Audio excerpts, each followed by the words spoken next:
Welcome to the podcast, Let the Prophets Speak. Today we continue our study of the first book of Kings. We are Malachim Aleph. We are up to chapter 20, that is Perek Chaf. We have just read of the end of Eliyahu's career, of Elijah's career as the main prophet, and how he had to hand over the baton to his student Elisha. And we leave the new pair of student and teacher, Eliyahu and Elisha, aside for a moment and go back to the northern kingdom of Ahab, and the northern kingdom of Israel. And we read of a series of battles, and we see what's going on in Ahab's court. We're going to focus on Ahab for the next couple chapters. And we're going to leave Eliyahu and Elisha aside, but of course they will come back later. In the meantime, we had mentioned that the nation of Aram, which is more or less modern-day Syria, was a major nemesis of the northern kingdom, and was led at the time by a powerful king named Ben-Hadad. And Ben-Hadad is about to lead a major attack against the northern kingdom of Ahab. Now, it's important to understand beforehand that in general in those days, if one king would subdue another, they would usually do it for the purpose of getting, tribute, and they would typically either lay siege or send messengers and threats and say, if you give us tribute, then we'll leave you alone, and if you don't, we're going to attack you. And then the receiving end, the king on the receiving end, would have to decide if he wants to submit and pay tribute, or does he want to fight. And usually that would depend on what he thought his prospects were at winning a fight.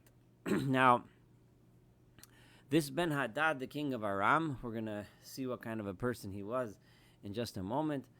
And we are about to focus on Ahab's court. And it's important to take notice as we study this of what the environment was here in Ahab's court at this time. Eliyahu was gone because Jezebel chased him out, right? The prophets of the Baal had lost the big encounter on Har HaKarmel, and we are going to see that Ahab is now being advised by several prophets of God.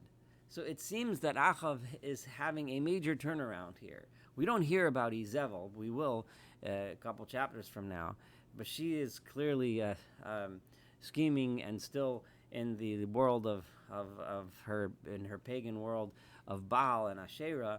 But Ahab seems to be taking counsel and advice from the prophets of God, which again emphasizes to us how important it would have been for Eliyahu to stay there, and what kind of influence Eliyahu might have been able to have had he played the game a little bit differently than he did. Because we see that Ahab is open to influence from the prophets of God, and we're about to see how that plays out in today's chapter and for the next couple podcasts. So Ben-Hadad melech Aram, this is verse 1. Ben-Hadad, the king of Aram, kovatz et kol chelo.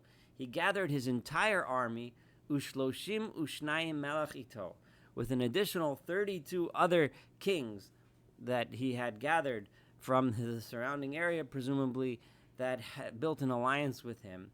V'sus v'rechem, and horses and riders, vayal and chariots, vayal vayotzer al Shomron vayilachem ba. And he went and he laid siege to Shomron, Samaria being the capital of Israel and the seat of Ahab's reign. Vayishlach malachim, and he sent messengers el Ahab melech Yisrael ha'ira, to Ahab, the king of Israel, into the city. So here he laid siege with a huge army, with 32 allied kings. You can only, with horses, chariots, you can only imagine this was a massive group, and they laid siege to Shomron. Vayomer lo, and he says to him, Ko amar Ben-Hadad, so says Ben-Hadad, Kasbacha uzahavcha lihu, your silver and your gold belong to me, v'noshecha uvanecha hatovim lihem, and your good and beautiful wives and children are mine. Now, remember that Ahab assumes that what Ben-Hadad is saying is that I want you to be my vassal and I want you to pay tribute. Ahab, seeing and realizing the challenge he's up against, with vastly outnumbered by Ben-Hadad and his forces, he gives what would seems to be a reasonable answer. Vayan Melech Yisrael Vayomer, and the king of Israel answered and said, Kidvarcha Adoni HaMelech. Just as you have said, that is how it will be, my master the king. So he deferentially addresses Ben-Hadad as my master the king. L'cha ani v'chol asheli. I and everything that I have belongs to you. So assuming that this would mean he would lay off the siege, and then Ahab would simply, have to pay some sort of tribute, which is a problem, but at least he would spare the city and maintain his kingdom. Vayeshuvu hamalachim, and then the messengers came back by Omer, and they said, Ko amar Ben-Hadad lehimor, so says Ben-Hadad, Ki shalachti eilecha leimar, when I sent you the first message saying, that I wanted you to give me your gold and silver and wives and children, what I meant was that at this time tomorrow, I am going to send my servants against you, and they are going to seize your house and the houses of your servants, of your court, and everything that you desire, everything that you have, that you look upon so wonderfully, everything that you enjoy in your life, they are going to take, and will be taken by them in their hands. So in other words, I didn't mean tribute. I didn't mean what it usually means. I meant I am actually sending in an invading force and going to take everything away from you. I'm going to destroy you, in other words. So here now Ahab is facing a much different type of challenge. So Vayikra Melech, now he has to figure out what to do. So Vayikra Melech Yisrael l'chol ziknei haaretz. The king of Israel called in his advisors, all the elders of the land. Vayomer, and he said, De'una ureu. Take note and see ki ra'azeh mevakesh, what kind of evil this person is seeking to do to us. Ki shalach elai, he sent me the message that he wanted l'nashai ulivanai ulichaspi ulivilazavi, that he wants my wives and children, my silver and my gold. V'lo manati mimenu. I didn't keep that away from him. In other words, I was willing to sue for peace and give him tribute. Vayomer elav. But still, he wants to destroy us. So in other words, he simply wants to destroy for the sake of destruction. This is a particular evil here, right? It's bad enough that you want to take things away from someone else, right? But, okay, he wants money, so fine. That's unfortunately the way of the world, and at least in those days, not that much different today. But, however, but to destroy just for the sake of destroying, that's just pure evil. So all of the people and all of the elders, or actually all of the elders and all of the people, said, Al tishma v'lo tevet. Don't listen to him and don't submit to him. If that's what he's out, if it's just evil, we'll have to stand up and fight. Vayomer lemalachei Ben-Hadad. So his answer to the messengers of Ben-Hadad was as follows: Imru l'Adoni HaMelech. Tell my master the king. So he's still speaking to him deferentially. Kol asher sholachta l'avdecha barishona easeh. Everything the message that you sent to your servant originally, that I'm ready to do. V'hadavar hazeh, but this, what you're asking, lo uchal lasos. This I'm not going to do. Vayilchu hamalachim vayeshivu davar. And then the messengers went back and returned to Ben-Hadad with the message of Ahab. Vayishlach elav Ben-Hadad. So Ben-Hadad, of course, is now infuriated, and he sends back a message to Ahab and says, Vayomer, Ko yasun li Elohim b'chol yosifu. So should the gods do for me, and so they should do even more. We had the same language when Jezebel before said to Eliyahu, so shall the gods do, and so much even more. Is a way of saying that the gods be with me. Im yispoka afar shomron, right? That if there isn't even enough dirt in the city of Samaria, lisha'alim, for the l'chol am asher b'raglai, to fill a handful of each of the people that are going to come and attack your town. In other words, I have so many troops here that there isn't even enough dirt, that if each one took a handful of dirt, there wouldn't even be enough dirt in Shomron. So Vayan Melech Yisrael, and this is kind of cute here, but the king of Israel answered with a saying, Vayomer, Dabru, tell him, Al Yishalel Choger Kimifateach. The person who is a Choger, who is putting on his sword to fight, shouldn't brag like the person who is taking his sword off. In other words, it's like, don't start bragging before the battle when you're putting on your sword, before the killing takes place, that you're going to win, right? You can only brag when it's time to take off the sword and you're finished and you're done. It's kind of like don't count your chickens before they hatch, right? You're bragging about this great victory, you're going to say, but, that's not necessarily what's going to happen. When he heard this reply, when did he hear it? He was drinking,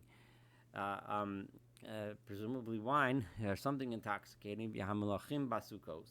And the other kings with him in the place called Sukkot, where they were encamped. Vayomer Lavadav Simu, and he said to his servants, Simu, place the siege, or in other words, move forward against the city. Vayasimu aloir, and they moved forward against the city of Shomron. So he was infuriated by the reply. It's time to attack. Vihine, and behold, Navi Echad, there was a prophet, and as we'll see from the way he speaks, this is a prophet of God. Nigash el Achav Melech Yisrael. This Navi, this prophet, approached Achav, the king of Israel. Vayomer, and he said, Ko amar Adonai. So says God, Haroisa es kol hahamon hagadol hazeh. Do you see before you this tremendous mass of people that are coming against you? Hineninos novi yadcha hayom. Today I am going to put them in your hand. You are going to beat them. V'yadata ki ani Adonai, and you will know that I am God. Vayomer Achav b'mi. And Achav said, well, okay. He's pretty obviously scared about the coming onslaught, to put it mildly. And who do I send? Like, how exactly do I beat these guys? Which valiant warriors are going to go up and beat this entire horde of attackers? Vayomer Ko amar Adonai. So the prophet says to him, so says God, B'na'arei sorei hamdinos, the children of your governors. So you're going to use, the children of the aristocracy are going to be the ones that win. This is very, it's interesting, like, what's the point? Like, why use these people? Presumably, these are people that are not trained warriors, as most of the commentaries understand. And the point being that you're not even going to use trained warriors. And what we're going to see soon is that it's actually, number one, it just emphasizes, of course, the miracle that they won, which we're going to find out soon. But more so, it kind of is part of the strategy, because, and which we'll see in a minute. Vayomer mi yesor hamilchama, and then he said, and who's going to lead the battle? Who's going to start it? Vayomer ata. So he says, you're going to start it, right? So you're gonna set out the plan. Vayivkod. So he said, okay, I'll start the plan. So he did. So Achav listened to this prophet. He didn't say you're a crazy nut. This takes a tremendous leap of faith in God, right? To trust this prophet and attack this tremendous mass of presumably very well trained and well equipped soldiers, and send after them a couple of princes who don't even know nothing about war. This really says something about Achav and his faith. But one also would suspect that Achav had a little bit of an inkling as to why this plan might actually work. Because remember, Achav was afraid. He knew he didn't have the numbers to really attack and repel this attack from Ben-Hadad. So he needs some other a strategy. And Achav would have been familiar with the history of the Jewish people that we learned in Shoftim, that there were many different stories where small numbers of troops, by using various tactics of surprise, etc., were able to defeat much larger enemies. So he he mustered up, he counted out and mustered up the sons of the governors. Vayu Masayim Shnayim Ushloshim, and there was a total of 220. So I'm sorry, 232 young men. V'achareim, and after that, Pakad Eskol Ha'am Kol Bnei Yisrael Shivas Alafim. After that, he had in backing them were 7,000 soldiers, which were all the soldiers of Israel. So that's not a very large force to counter this huge force, that force of 7,000, and these 232 people of untrained soldiers, presumably were kind of spoiled and nobles' children. These are the ones who were leading the charge. Vayetzu vatzoraim. So what did they do? They marched out of the city at noon, and at this point, one gets the scene, right? What's happening now? Ben-Hadad shows that shikor basukos. Ben-Hadad at this time is drinking, and he is completely drunk in Sukkot. Hu v'hamelachim, he and all the other kings, shloshim ushnayim melech ozer also, the 32 kings that are helping him. They're all partying and drunk, right? So when they see a couple hundred nobodies, in terms of war at least, nobody's coming against them, these drunkards, what kind of reaction are they going to have, right? They're going to think, oh, they must be coming to surrender, right? Ha ha ha, we beat them. And in fact, they may have even recognized that these were the sons of the governors. If the sons of the governors are coming out, they would let down their guard completely because, they're coming to surrender, right? Why else would they be doing this? So so the children, the princes, the children of the governors came out first. Vayishlach Ben-Hadad, and Ben-Hadad sent a messenger. Vayagidu lo leimar. And they sent the messenger to Ben-Hadad, and they told him, Anashim yatsu mishomron. There were some people that left Shomron. That's how the message comes back. Not that there's soldiers or armies, etc. There's a bunch of people that left Shomron, that left Samaria, and they're coming here. Vayomer, and he says, and he answers, Im l'shalom yatso tifsum chayim. If they're coming out to surrender in peace, right, I want you to grasp them alive. Im l'muchalma yatsu chayim tifsum, right? And if they left out yatso, if they left out for war, also chayim tifsum, grab them alive. Which really doesn't make any sense, but it does make sense because he was drunk. So whatever they do, I'll just get them alive. Is basically what he's saying. So he gives no coherent answer. Leadership is completely absent. The leaders of all the troops are completely drunk. And now you have these people that are extremely non-threatening coming to the camp. So Eila Yatsu Mena'ir. So meantime, while this is happening, these people had left the city. Na'arei Sarim Dinos. Who are these people that left? The children of the governors. V'achayel Ashacharem, and the army that is behind them. So while nothing is happening, they're getting no leadership and no guidance, and the leaders are drunk, and the soldiers don't know what to do and have no orders.